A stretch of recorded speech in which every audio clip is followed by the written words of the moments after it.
comparison of the iPhone 14 and the iPhone 12, devices that are sold by 20%.coza. The iPhone 14 was released in 2022. The iPhone 12 was released in 2020. These devices in 2026 are surely still relevant because they are from Apple. Apple supports their devices for a very long time. The software support in both of these devices is excellent. And the chips that are used in these devices, the Bionic chips by Apple, are incredible for sustainability of these devices. Even in 2026, the software optimization is second to none regarding the social media apps. Both of these devices, with regards to software, they are running the same software, the iOS 26. But with losing support, the iPhone 12 will lose its support quicker than the iPhone 14 because the iPhone 14 was released a year later after the iPhone 12.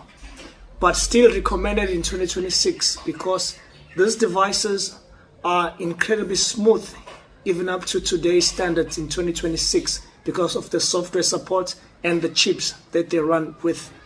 The battery size of the iPhone 12 is lesser than the iPhone 12's battery, and the battery health, the iPhone 14 has about 85% of battery health, and the battery health of the iPhone 12 is about 88% currently. Buy these devices on 20%.coza and use the discount code KNOWYOURDEVICE.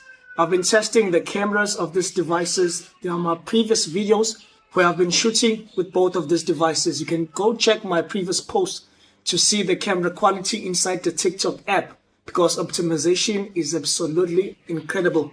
With using either one of these devices, the iPhone 12 or the iPhone 14, they run incredibly well because of their software and the chips that they run with.